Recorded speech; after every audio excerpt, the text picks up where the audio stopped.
Well, Justin, thank you for coming on here today on our little show, Coffee with the Founder. Sometimes we have coffee today. Right now in this late afternoon, I am not, but earlier I had a Exactly. recording and I did have the coffee. Sleep is key. Sleep is key, indeed.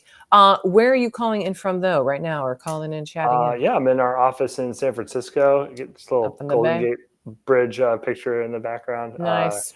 Yeah, we're in our office here downtown. Excellent. We were touching upon and talking about talent. We'll get into that, of course. But Caspian is having quite a moment because you're in the tech space, obviously in the tech space. You're in the trade space, doing things with tariffs, doing things with just trade overall and how stuff moves around in the world. You had said here, Justin helped scale Flexport's financing arm to over $1 billion in loan volume. So when you were at Flexport, you had a lot of trade experience for sure. So what are we doing at Caspian, and why are you the one to do it? Yeah, absolutely. So while I was working with those consumer brands and manufacturers over those 5 years, I really saw the impact that tariffs were having to companies' bottom Mm-hmm. line and all of the ways that companies can mitigate duties.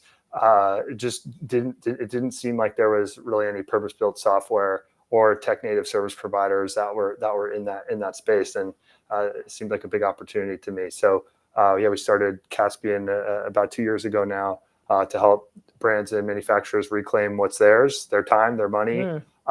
and basically take this giant trade audit that it comprises a tariff refund and make it really accessible to I'm all. sure people are banging down your digital doors, to say the least. Yeah, it's been a ton of fun. In October, we did more claim volume than we had done since inception, and November beat October, and so we're continuing to accelerate and looking for great people to join the team and help us win in this It space. sounds like up and to the right. This is, yeah, Yeah, yeah, this is the best. that's our hope. Certainly, The, the it's grass we tough want to work, see. but yeah. Yeah. So what is a bit of the problem, if you can articulate that? Because you say here, like, you can trade with confidence. Is it truly that, hey, if I'm Walmart, or maybe I'm even a smaller, I'm selling popsicle sticks around the world or whatever, like, I Mhm. just don't know the complexity and the change volume of where I'm getting hit with tariffs versus not because I ship to 30 countries. Right. How would you say what the problem is? Yeah, I think there's a couple of different problems that are all kind of intersecting at the same time. Mm. The the Certainly large institutions that trade globally, they have really high They have quality teams, I'm industry imagining. Yeah. expertise that Yeah. work on these problems. For them, the challenge is, well, we have a slew of vendors, and those vendors have their own data and they have their own documents. And how do we make sure that we're constantly getting access to that data so that we can take action Mm. on duty mitigation or duty drawback? And Mm. that's a big piece, is just the data gathering. There's obviously the data processing as a result once you Mm-hmm. have all those sources, and data processing is about cross-referencing all of these sources to make sure that the what you're reporting to customs Mm-hmm. is actually valid. And then there's of course just the visibility, the transparency around some of these duty mitigation processes that I think historically the industry has been really closed off to their customer base. The historical experience around something like duty drawback is, very over email, very guarded as far as like what consultants are willing to share with their customers about how Hmm. matching actually happens. And so we want to cut through all of this red tape, both in the industry and in the regulatory setting, to make this exercise digestible and fast, easy for everyone that is participating, including some of the service providers and brokers that are participating in this exercise. And for those who don't know, a duty drawback, it's a process the business can then recover. You have to get the money back.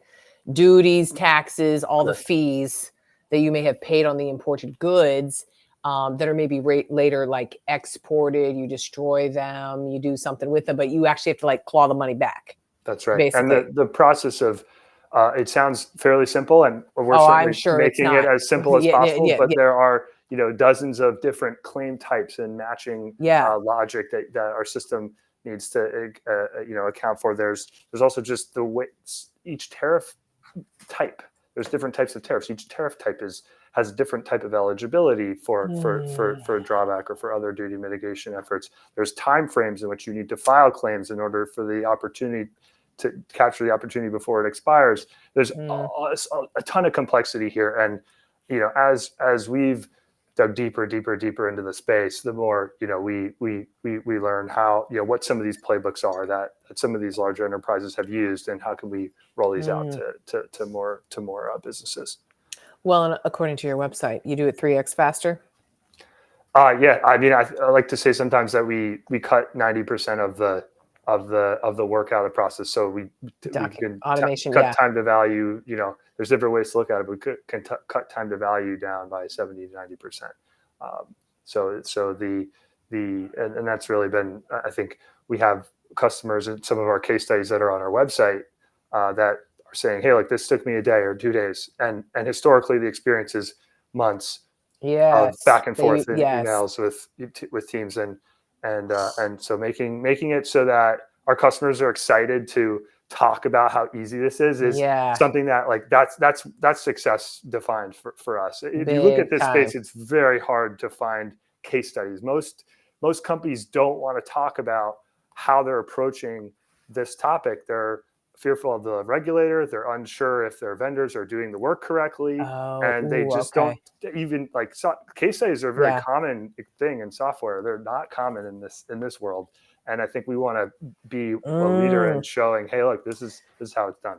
It's similar to cybersecurity. Like no one wants to do the case study of like how you say, how you kept all the cybersecurity clients are hard to work with, right? Exactly. How did you keep it? And that's always the biggest battle with in just the cyberspace is like nothing happening is your KPI. Right. That's kind of hard to PR from a story perspective, Absolutely. Something like that. But and in your perspective, it's like, well, they got millions of dollars back in record time. Right. Well, ultimately, it's like, where does this go? If you are so effective at mitigating duty that you don't have any duty anymore, is there still a need for duty mitigation? And the idea is like, absolutely there is. The environment is continuously changing. There's new administrations, there's new trade deals. You need to always stay in front of that regulation instead of the reactive stance that unfortunately the entire world has had to take this year. And that we want to help companies get ahead of that. And that's so I'm looking at your licenses and certifications. You have a customs broker license. Is this right? For U.S. Customs and Border Protection? Yes. What is that? What does that do? Because most founders, they don't, maybe you got one degree or you maybe there are ones with double PhDs in computer science, whatever, but like a U.S. Customs and Border Protection. Yeah. The pass rate on the most recent October exam just came out. It was 12%. So it's a really competitive. Oh, this is harder than the bar exam. Yeah, it was. I took the GMAT and the GRE and the SAT of course to go to college. I went to Harvard and Wharton and was in competitive academic. The customs exam is super hard. This is a really hard test.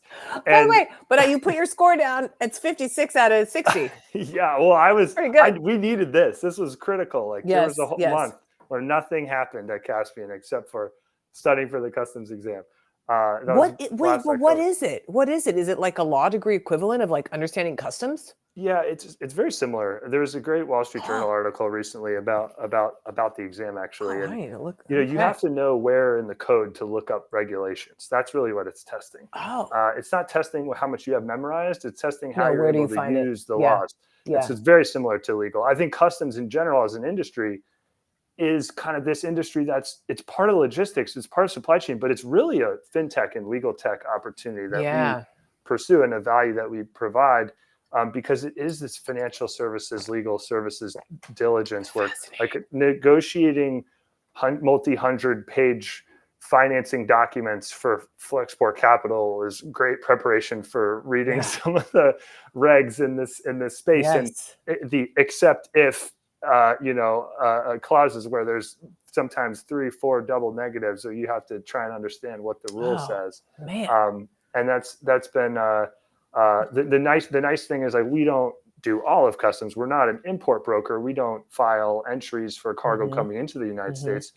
We're a broker that focuses just on the duty recovery piece, post entry, and building audits around the post entry process. How can you claim back funds? I know it. So in order to do Caspian, you need this. Do you need this license? We didn't need it. I really wanted it. I love to dive deep and really understand the context. I felt like selling to trade compliance stakeholders and It gives you a lot CFOs of of clout, large companies. I'm sure. They want to know who Yeah. are we? There's a million software companies out there. There are dozens of incubated software businesses in the Bay Area that are doing something in trade. Like, how are we different? We're different because we have the domain experience in trade.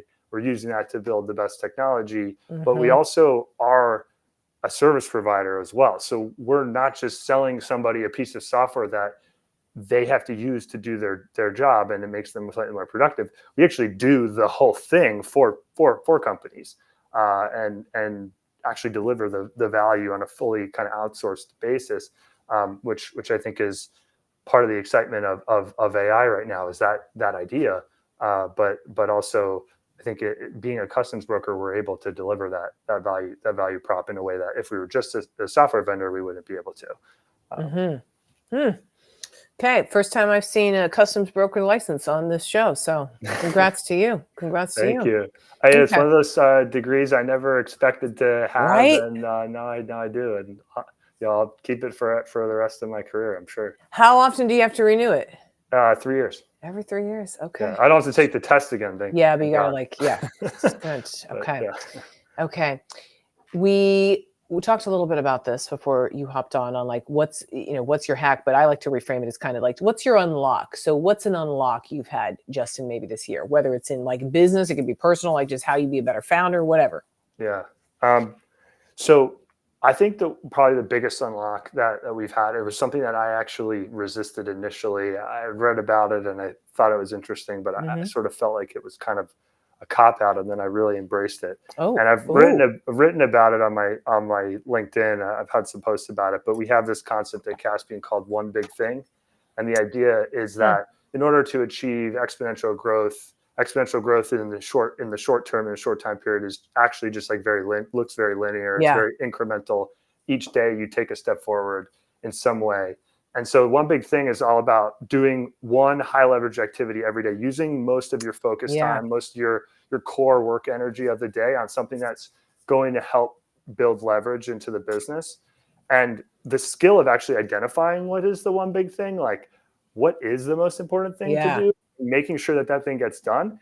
That is so important because everything is chaos in a startup. Everything feels important. There's fires burning all over the place. And so that idea of helping the entire team and me, myself, focus on one big thing every day has just been something that I've really embraced. I think I initially felt like saying you're going to do one thing a day is so lame. Like I'm the founder. I know. You got to do 17. Yeah. But that's actually not sustainable. You lose track of the thing that's important. And so that starting every day with that question is what I think something that we've gotten really good at. So you're saying starting the day with it, when exactly does the start of this happen? Well, it could be, at night before the next day. Oh, so you do it is it nighttime prep? Is it like, it could be, could be during a workout. Like sometimes the OBT, you identify it and you do it in the morning. Yep. And then you are like, wait, now I have the second one today. Sometimes we show up to our daily stand-ups and people show up to the stand-up and they say, this is my OBT, it's already done. And it's like high fives all around. That person is basically calling their shot that they added leverage to the business already that day. And I love that. I love an acronym, OBT. Yeah. One big thing. It's great. It's fun. Okay. Tell me a little bit about your co-founder. How'd you meet him? Yeah. So Matthew, I feel so lucky and grateful to be working with him. He was the first custom software engineer at Flexport. He built a lot of the entry filing technology that's still being used over there, and he built ABI, which is a customs U.S. customs integration for Flexport as well. And so he's been able to help us move really fast on the tech front, and then he's also just an incredible leader, and we have very complementary skills and talents. So I feel I think some of the strengths, like he's really good at simplifying hard problems into into clarity. And We we need love to that. talk Yeah. about the like bell curve meme where you have like a kind of the guy with the glasses like crying in the middle of the bell curve, and you have like the ninja on the right side. Yeah. And like he gets to ninja all the time, Great. and it's super impressive when Let him it fly. happens. Yeah. So he'll be going back and forth trying to decide something, and then he gets to the simple answer. So that's been really, it's been really fun to work with them. We've built a pretty deep relationship over the last 2 years. Oh, that's great. Oh, I love it. Okay. Way to give a shout out. Of course, always to your co-founder. Yeah. Okay. So we talked a little bit on just like, ooh, what's the hack? What's kind of like the unlock, one big thing, OBT. We love that. What recently became clear for you? Yeah, I think the market timing piece that that you called Remarkable. out Yes. beginning is Remarkable. it's sort of an obvious tailwind. Yes. I think LLMs and AI Yes. and the advancement of models Yes. and doing a full value service or a fully outsourced service Yeah. supported by AI, like these are all things that have been over the last couple of years seemed like very obvious themes colliding, and we're at the intersection of that. But that's not really what I think has helped us accelerate through some of our best customer engagements. Okay. It's actually that like this trade data digitization has been happening for the past 10 years, and like we're the beneficiary of a system now where we can actually leverage data in new ways with this new technology. The supply chain world 5 or 10 years ago, I mean, drawback wasn't even a digital process until 2018. So we wouldn't have even been able to leverage LLMs in the way that we are if we weren't at the tail end of this long process of supply chain modernization that has been happening. Wait. So what were for a people while. doing? Like faxing in shit? Yeah, backing up the truck to the port, literally. I mean, Oh literally my driving with gosh. crates of paper in some cases. We still encounter brokers who want to ship documents to us because that's what still they how know. they operate, Oh, and it's wow. secure, Yes. and it's a very, very ironed out process that has been working for decades. Like there's nothing broken about it. They don't need to use the software. It just makes it harder to actually take advantage of some of these duty mitigation opportunities if you don't have digital data. So this digital data ecosystem that's been growing in supply chain is going to really help a lot of the companies that are entering the trade space. Yeah. God, there's so much in the world, Justin, that is not even on square one. Not even on square one from a digital. And we talked to a lot of people on here that are just like, oh, we just need to get it on one. For some companies are building it, 30 because the field is much more progressed. But my God, wow. Yeah, I mean, the big data was a term, right, for a while. I know. Big data. We're going to get in the cloud and we're going to digitize the cloud. Stuff. That's still happening. That has not been solved. Like digitization has not been solved. And so, we're the beneficiary of the digitization that has happened, and it's going to continue to accelerate. But it is worth calling out that these real world industries, which I love, I love being in these spaces where there's a tangible impact. There's really, a container ship out there in the bay. There's, I can go visit a warehouse and see, the tech that's in there. These spaces are still adopting some of the cutting edge tech, and they're critical industries. They can't just sign up for chat and call it a day. Like they have to test these systems really deeply and well. No, Justin, I'm still on the spot of there are literal wires under the ocean, deep on the ocean floor that could maybe get cut and just take out all of an electric grid of, maybe Denmark. I just every day we're going on as a society is truly remarkable in my book. So we lose track of these things in the Bay Area tech scene sometimes because there's so much of software serves other software. Exactly. And so there's this sort of ecosystem around software serving software. Everyone gets spun up on what's the latest, most modern tech. Well, the rest of the world is still like trying to test that the last decade's tech still is going to get implemented correctly. I mean, you have SAP implementations that are running for years and years still. So that's I think the reality that we face in the supply chain world. Yes, and also just the why to travel and why to be in the world. Because like I was in Kyrgyzstan earlier this year. Guess what? There's no AI discussion happening in most of those parts because why? I'm in a yurt and I have 10 Yeah. horses. That's my You're talking concern. about electrification, That's and my that's the concern. big, exactly. You know? Yeah. Yeah. Wow. Good Okay. So perspective. mentioning back to San Francisco, and we'll wrap it up kind of on this note. You're hiring, you're in the belly of the beast, Justin. You're one of gazillions of startups, frankly. Yeah. How's it going with hiring, or what are we thinking here? Yeah. So Because how do you stand out, frankly? right. I think the problem that we're solving is it's very practical. It's very approachable. It's very clear. There's a lot of I think it's very easy for us to translate what an engineer does into impact to a customer, and that's incredibly satisfying for a lot of technologists. Engineers will get staffed on some problem to move a button around or to build a product that is super advanced for its time but isn't getting the reception from the market. Like that's not the case here. There's a very clear purpose to everything that we're building, and the value to the customer is very obvious. It's cash. And so I think that's exciting to certain people. And those are the types of, those people that get excited about the raw practicality of this and the speed at which we can have an impact are we always love talking to. The other piece is really just the team. And that's, I think, how does any young company differentiate itself? It's the team and the brand are ultimately everything. And so, meeting with Matthew and understanding how he thinks, meeting with Ali, our founding engineer, who, both of them have worked at applied AI companies and worked in the trade space, and understanding their approach to product development, but also just their approach to work and life and how to integrate those well and be healthy and have fun.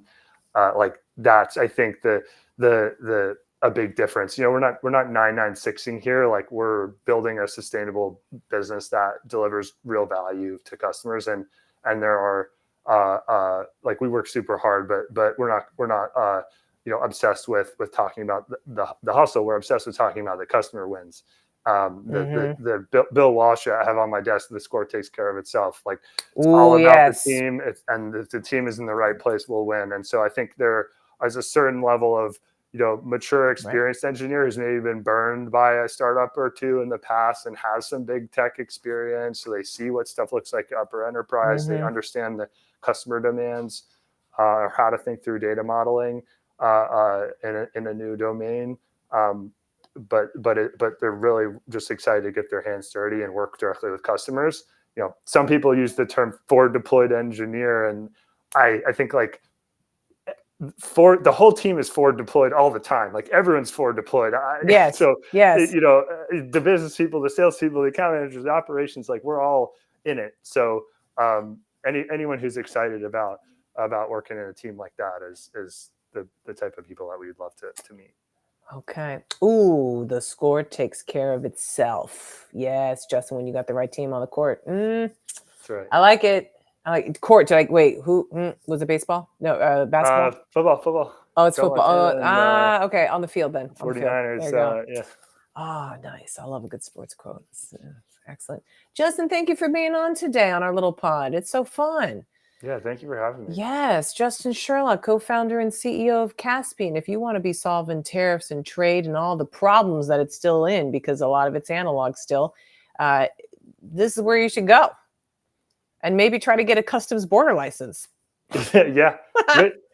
Hey, it's all rules based. It's great. Engineers love these kinds of They love. That's perfect. That's perfect. What a fun challenge. Justin, thank you. Appreciate it. Awesome. Thank you, Beck.